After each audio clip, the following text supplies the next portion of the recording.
देश नीति केवल सच्ची और पक्की खबरें। दर्शकों, आपका स्वागत है। मैं हूं आपके साथ राशिद जहीर। राज्यपालों की लड़ाई चीफ मिनिस्टर से, ईडी के अधिकारी पकड़े गए राजस्थान में, एथिक्स कमेटी अनर्गल सवाल कर रही है, जाति सवाल कर रही हैं महुआ मोइत्रा से। देश में चल क्या रहा है? अब से पहले आपने चुनी हुई सरकारों में और जो तंत्र हैं इनके बीच में इतनी रस्साकशी कब देखी है? और विपक्षी सरकारों के सामने राज्यपाल भी, एथिक्स कमेटी के में लोग भी और ईडी के लोग भी विपक्षी लोगों को ही टारगेट क्यों कर रहे हैं? एक हफ्ते में 3 राज्यपाल सुप्रीम कोर्ट की शरण में गए कि हमारे बिल पास नहीं कर रहा राज्यपाल।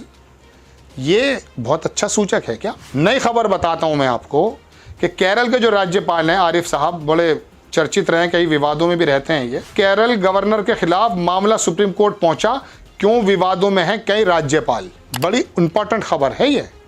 और ये राज्यपाल विपक्षी सरकारों के पीछे क्यों पड़े हुए हैं? कौन सी जगह जहां भारतीय जनता पार्टी की चीफ मिनिस्टर है वहां का राज्यपाल नूरा कश्ती कर रहा है? बताइए आप। ये अक्सर विपक्षी लोगों के पीछे क्यों पड़े हैं? इसकी बड़ी खबर सत्य हिंदी ने छापी है, लेकिन मैं आपको पहले एक ही खबर बता देता हूं कि केरल के राज्यपाल आरिफ मोहम्मद खान 8 विधायक को पिछले 2 साल से रोक कर बैठे हैं। तमाम आदर्शवादी बातें करने वाले आरिफ ने इन बिलों को रोकने की वजह कभी साफ साफ नहीं बताई। केरल सरकार ने इस मामले में गुरुवार को सुप्रीम कोर्ट में याचिका दायर की है। अकेले आरिफ नहीं है बल्कि 3 और गवर्नर हैं जिनके खिलाफ मामला सुप्रीम कोर्ट पहुंचा है। पंजाब के राज्यपाल बनवारी लाल पुरोहित और तमिलनाडु के गवर्नर RN रवि के खिलाफ तमिलनाडु सरकार ने अदालत में याचिका दायर की है। विपक्ष का सीधा आरोप है कि केंद्र सरकार विपक्षी शासित राज्यों के खिलाफ राज्यपालों का इस्तेमाल एक औजार के रूप में कर रही है। झारखंड, छत्तीसगढ़, तेलंगाना, बिहार के राज्यपालों के बारे में भी खबरें आती रहती हैं। और महाराष्ट्र के बारे में लिखते हैं कि महाराष्ट्र के पूर्व राज्यपाल भगत सिंह कोश्यारी इतना बदनाम हुए कि अदालत को तीखी टिप्पणियां करना तक पड़ी। फिलहाल केरल और तमिलनाडु के राज्यपालों की गतिविधियां चरम पर हैं। कभी कभी तो ऐसा लगता है कि वो राज्यपाल ना होकर नेता हैं। जगदीप धनखड़ जब बंगाल में थे तो इस तरह से काम हो रहा था कि वो लोग चुनी हुई सरकार, ममता बनर्जी की सरकार में इतना ज़्यादा अड़ंगा लगाते थे कि पूरी दुनिया ने, पूरे देश ने देखा। लेकिन जब बन गए वो वहाँ पर जो है उपराष्ट्रपति, अब आकर के उन्होंने क्या कहा कि नहीं, जो चुनी हुई सरकारें हैं उनका ज़्यादा महत्व है। ये मैं कॉलेजियम के बारे में बात कर रहा हूँ, जो सुप्रीम कोर्ट के बारे में कह रहे हैं कि हमें लोकसभा से जो चुनी हुई सरकारें उनका दखल अंदाजी कॉलेजियम में होनी चाहिए। यानी कि केंद्र में आने के बाद लोकसभा की चुनी हुई सरकार तो लोकतंत्र के प्रहरी हो गए।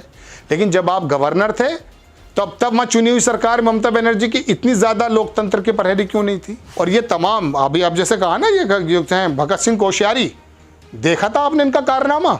एक रात के अंदर जो सरकार हटाना बनाना सब खेल कर दिखाया था। कम से कम ये जो तंत्र हैं, ये जो संस्थान हैं, जो देश को चलाने के लिए मुस्तकिल हैं, ये 5 साल के लिए नहीं होते हैं।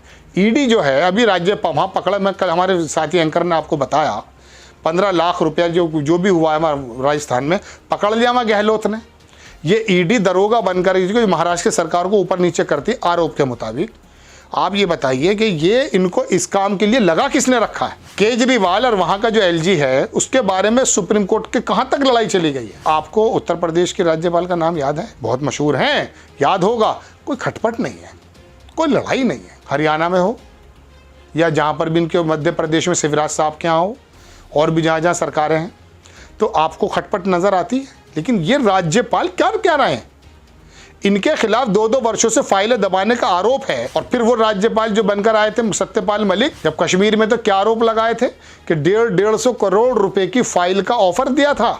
इस प्रकार की बात कही नहीं कि इसमें बन जाएंगे। और वो RSS के जो है अंबानी अडानी जो भी उन्होंने नाम बताया उस जमाने में। तो ये तमाम आप लोग कुछ भी करते रहे, महुआ मोइत्रा को एथिक्स कमेटी के अंदर जा करके उसे वो करना है। अब उन्होंने बता दिया कि चेयरपर्सन पर्सनल सवाल पूछ रहे हैं। तो दर्शकों, बात यह है कि ये उत्पीड़न करना गलत है।